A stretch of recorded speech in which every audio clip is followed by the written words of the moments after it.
My father is an old man now. I can see it in his face, in the wrinkles that have accumulated over the years, in the way he walks, and in the slower rhythm of his days. Today, he farms and tends to his cattle. But before this quiet life, my father went to war. He became a guerrilla fighter, operating in eastern Zimbabwe near the border with Mozambique. He later told me that he had fought for one man, one vote, for land redistribution, and for jobs. This episode uses the Kopje Journal and Review's Liberation Promise Ledger, a three-part framework that asks who held political power, who controlled the land, and who had access to economic opportunity. By placing my father's memories against the Rhodesian record between 1970 and 1976, we can understand what those promises meant before independence became a historical outcome. This is the Kopje Journal and Review Arts Desk. The Kopje Journal and Review Arts Desk examines books, songs, memories, and inherited stories to recover the meaning that ordinary people carried into history. Subscribe to the Kopje Journal and Review Arts Desk if you value cultural journalism that treats memory as evidence and places ordinary lives inside the wider Southern African story. This episode is called Dreams of My Father. It is not an audit of whether all those dreams were eventually realized. It is not a verdict on everything that happened after independence. It asks a narrower question. What did those dreams mean when people were still willing to die for them? When I was growing up, my father sometimes spoke about the war. He told stories about danger, hunger, movement, and survival. He remembered people who left home and never returned, places that remained vivid decades later, and moments that had stayed inside him long after the fighting ended. Sometimes the stories were complete. Often, they arrived only as fragments. As children, many of us listened to those stories without asking the most important question. Why did our parents go to war? What did they believe was waiting on the other side of that war? What kind of country did they imagine when they accepted that they might never come home? My father gave me several answers. He said they fought for one man, one vote, for land redistribution and for jobs. These were not abstract political slogans to him. Together they described another possible country, one that did not yet exist. To understand what my father was telling me, we must return to Rhodesia between 1970 and 1976. We must return to the country as it existed before Zimbabwe appeared on the map. The first entry in the Liberation Promise Ledger concerns political power. What did one man, one vote mean in Rhodesia? In 1970, Rhodesia had an African population of approximately 5,130,000 people. Its European population was approximately 243,000. There were roughly 21 Africans for every European. The African population formed approximately 95% of the country. But political power did not follow those numbers. Rhodesia was not governed through a system in which every adult citizen possessed an equal vote. Its electoral system distributed political participation through racial, property, income, and educational qualifications. Under the constitutional structure of the early 1970s, the Rhodesian House of Assembly contained 66 seats. 50 were elected principally by the white electorate. 8 were directly elected by Africans who qualified for the African electoral roll. The remaining 8 African seats were selected through electoral colleges involving traditional chiefs. Africans could therefore participate in the political system. Some Africans could vote, some could hold public office, and some served within government institutions. But the African majority did not possess the electoral power to choose the national government. That distinction is important. The system permitted limited African representation without permitting African majority rule. Eligibility to vote depended partly upon income, education, property ownership, and taxation. But those requirements were being applied inside a society in which access to education, property, and higher-paying employment was already divided by race. The political qualifications did not sit above the racial system. They operated within it.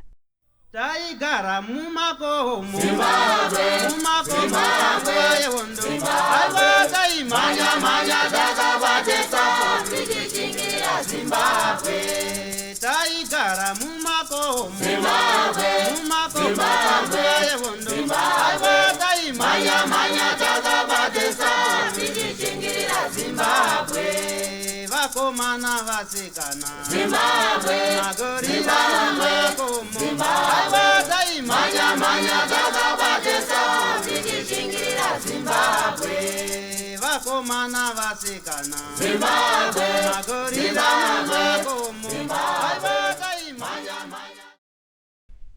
A white adult was far more likely to satisfy the financial and property requirements attached to political participation. An African adult was far more likely to be excluded by those same requirements.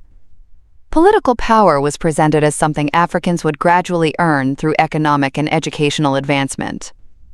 But the same system also restricted their ability to achieve that advancement. When my father said one man, one vote, he was using the political language of his time. Today, we would probably say one person, one vote. The meaning was that every adult citizen would possess one ballot carrying equal political weight. An African would not have to own a particular amount of property before being recognized as a full citizen. A worker's political voice would not be reduced because that worker earned less money. Education would no longer be used as a gate through which the government decided who was ready to participate in the country. Most importantly, the people who formed the majority of the population would be able to choose the national government and remove that government through elections. That was the political dream. It was not simply a demand for a few more African representatives inside the existing Rhodesian parliament. It was a demand to change the source of political authority. Under the Rhodesian system, the African majority lived inside the country without possessing the collective power to govern it. My father believed that had to end. In 1974, Rhodesia held another general election. The Rhodesian Front won all 50 seats elected principally by the white electorate. The African majority remained unable to determine who governed the country. By 1975, the African population had grown to approximately 6,110,000. The European population was approximately 278,000. The demographic imbalance had grown, but political control remained concentrated within the much smaller white electorate. When my father said he fought for one man, one vote, he was not asking to be invited into the margins of the existing political system. He was asking for political ownership of the country. The second entry in the Liberation Promise Ledger concerns land. My father told me that they fought for land redistribution. But what did land redistribution mean in the Rhodesia of the early 1970s? Who controlled the country's land? Who could settle where? Who possessed access to the most productive agricultural territory? And who had been concentrated within areas that could no longer support the number of people expected to survive upon them? Rhodesia's land system had been shaped over many decades. By the time my father entered the war, racial separation was protected by the Land Tenure Act, which had been introduced in 1969. The law divided approximately 96 million acres of Rhodesian territory into three broad categories. About 45 million acres were designated as European land, another 45 million acres were designated as African land, and approximately 6 million acres were classified as national land. When presented only as acreage, the arrangement could be made to sound balanced. The European and African areas each contained approximately 45 million acres. But the populations expected to live upon those areas were not equal. More than 5 million Africans were allocated approximately the same amount of designated land as fewer than 250,000 Europeans. One population contained roughly 21 times as many people, yet it received approximately the same number of acres. The acreage figures also concealed differences in the land itself. Land differed in rainfall, soil quality, water access, transport connections, and proximity to commercial markets. Much of the better watered, more productive, and better connected agricultural land had fallen within the European commercial farming system.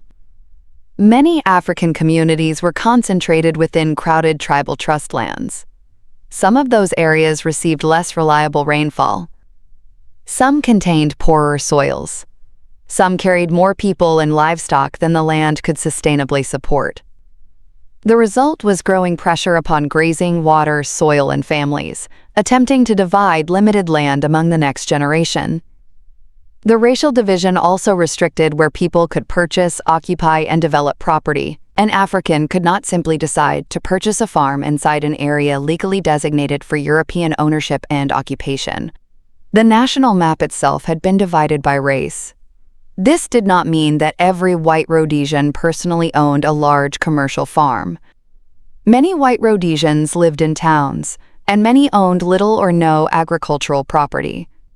Some European designated land was also dry, undeveloped, or unsuitable for intensive agriculture.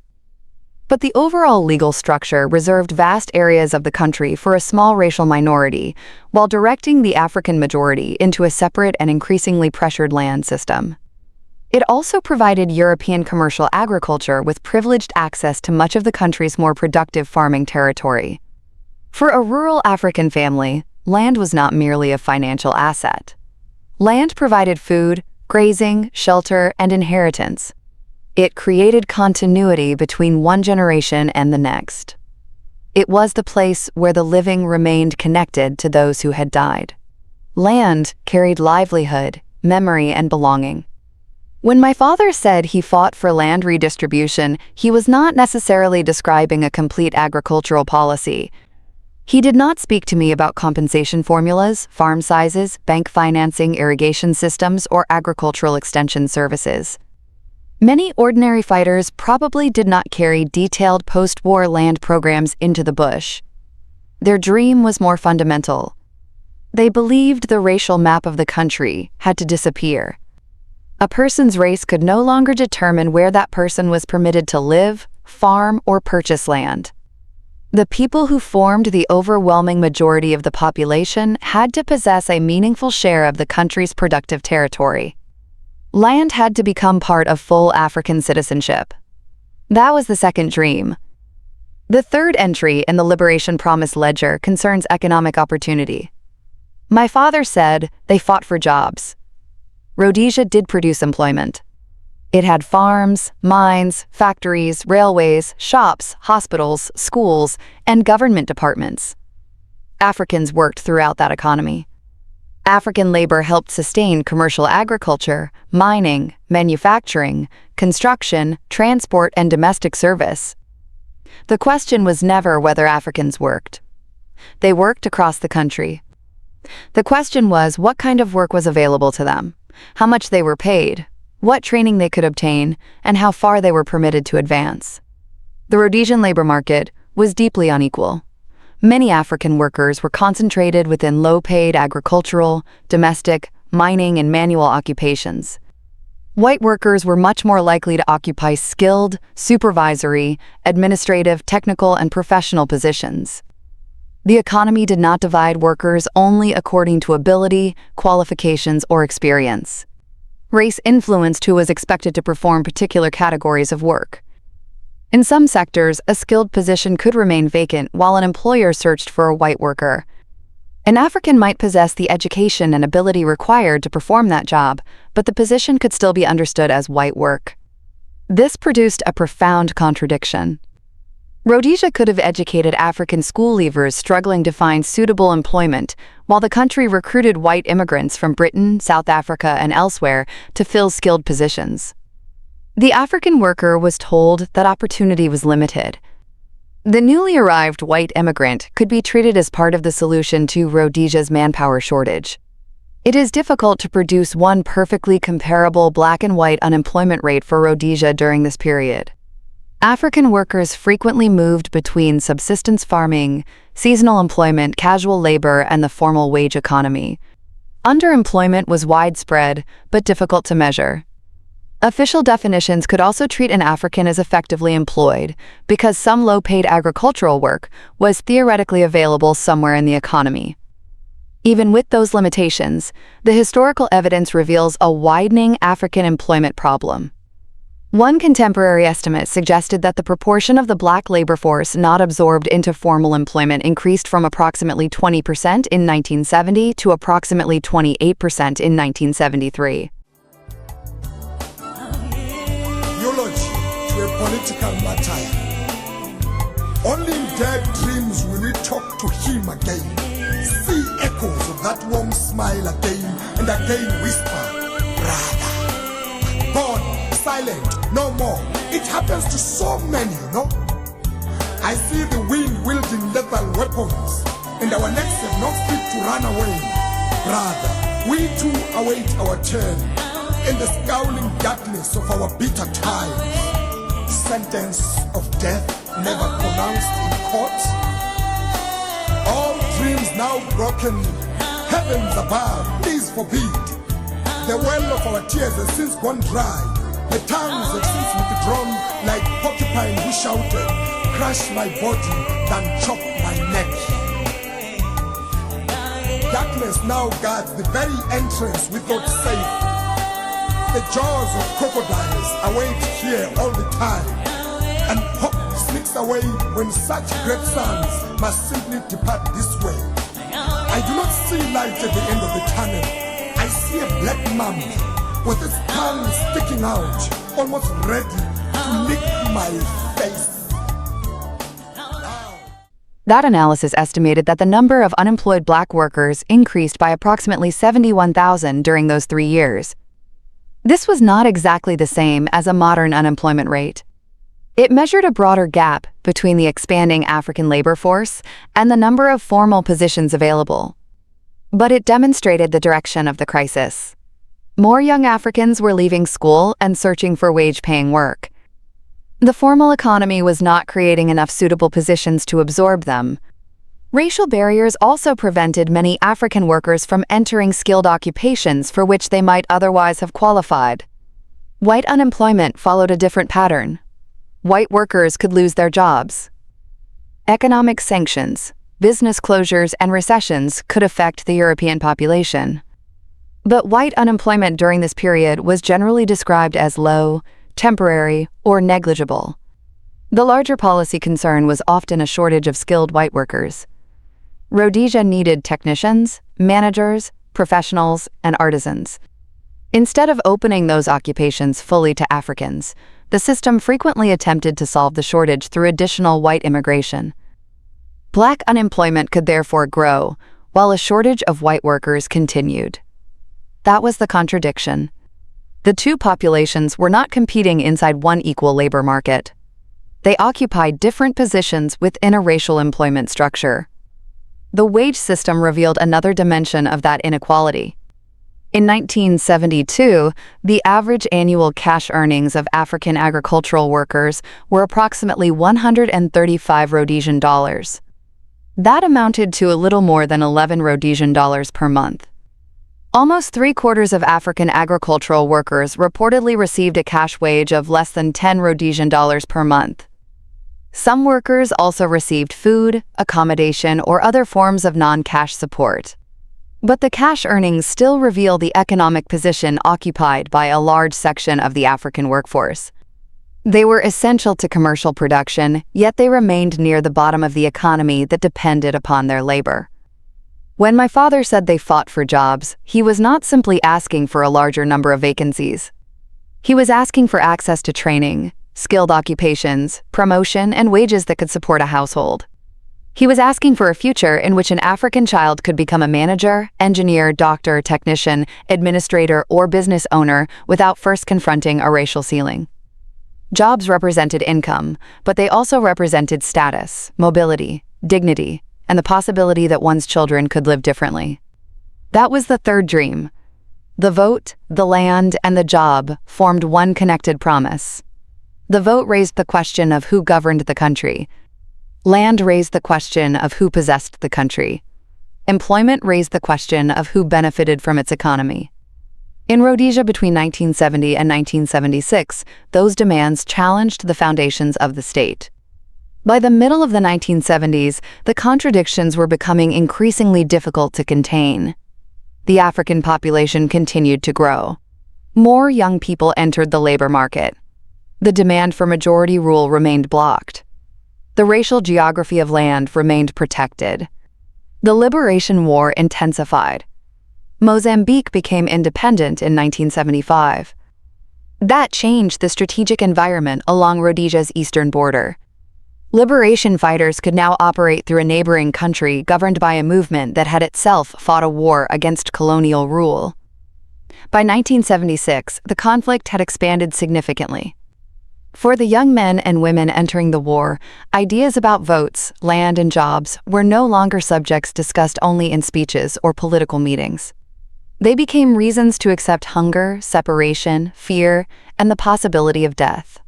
Not every fighter entered the struggle for precisely the same reason. Some joined from deep political conviction. Some had experienced racial humiliation or state violence. Some were affected by land pressure or the absence of meaningful employment. Some followed friends, siblings, or relatives.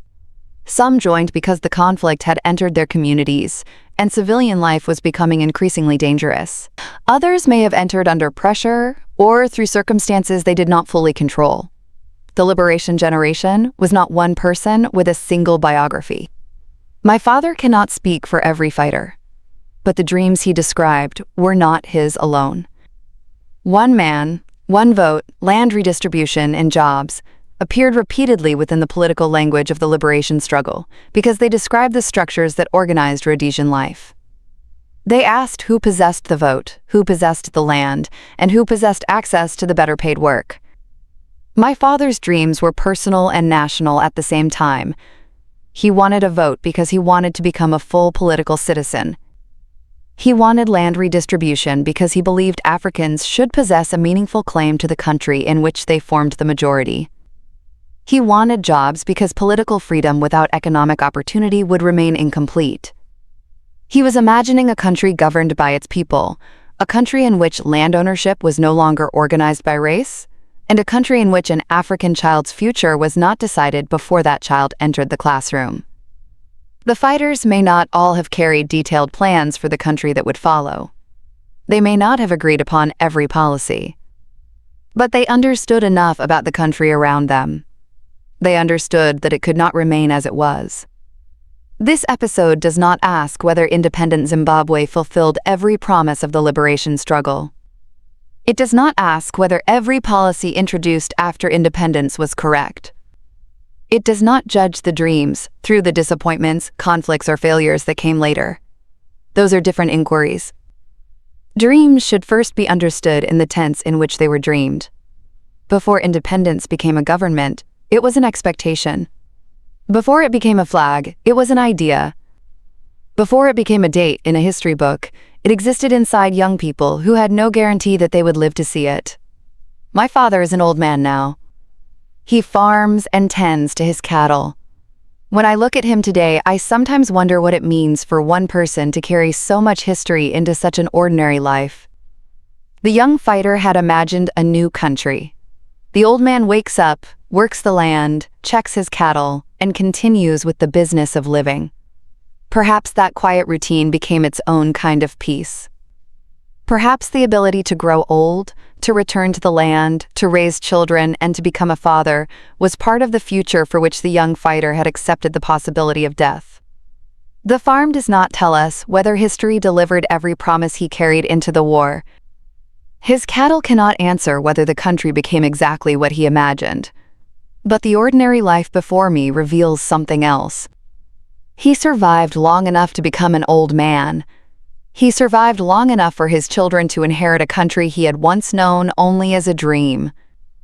He survived long enough for me to ask what that dream had cost him. When I see the lines in his face now, I do not see only age. I see the distance between the young man who left home and the old man who returned to ordinary life. I see years of military service, work, family responsibility, and memory. I see a person who carried national expectations inside a private life. I also understand that whatever political verdict history may eventually place upon the liberation struggle, the sacrifice itself was lived by individual people. They surrendered time with their families. They accepted hunger, fear, and uncertainty. Some lost their youth. Some lost friends. Some lost their lives. Those who survived had to return and learn how to live after the dream had become a country. My father's quiet life, therefore, does not sit outside the history. It is part of the history. The farm, The cattle and the ordinary rhythm of his days are what remained after the slogans, the battles, and the political promises moved into national memory. They remind me that history is not carried only by governments and monuments. It is also carried in aging bodies, family stories, and the ordinary routines of people who once believed that another future was worth the risk. At the beginning of this episode, I asked what my father thought he was fighting for. The Liberation Promise Ledger provides the answer. He believed political power had to pass to the majority, the racial division of land had to end, and Africans had to gain meaningful access to employment, advancement, and economic dignity. Those were the dreams of my father. They were also the dreams of a generation. What did your parents or grandparents tell you about Zimbabwe's liberation war, and did they ever explain what they believed the struggle would create? Share their memories carefully and respectfully in the comments. I read all comments. If this episode helped you understand the hopes carried into Zimbabwe's liberation struggle, please like it, share it with another family, and subscribe to the publication. This is the Kopje Journal and Review Arts Desk. The Kopje Journal and Review Arts Desk will continue examining books, songs, family memories, and cultural evidence to recover the Southern African experiences that formal history often compresses or leaves behind. Subscribe to the Kopje Journal and Review Arts Desk for more cultural memory episodes that connect private lives to the larger history of the region.